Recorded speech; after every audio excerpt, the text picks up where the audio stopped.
Hello everyone, in this quick guide, I'll show you how to use a referral code on Fetch Rewards and earn bonus points.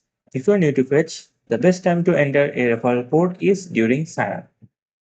So there is a field to enter the code before you complete your registration.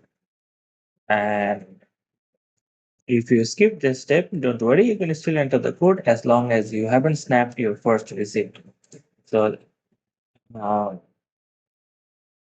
these are the steps to enter a referral code.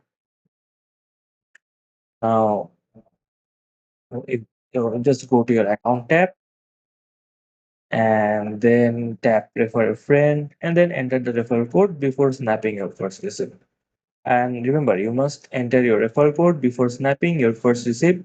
If you received a referral link from a friend or and are unable to enter the code, it means the code was applied automatically. And remember, you must enter the referral code before your first receipt. After that, you are good to go. Then you can start snapping receipts and watch your points grow. And that's it. See you in the next video.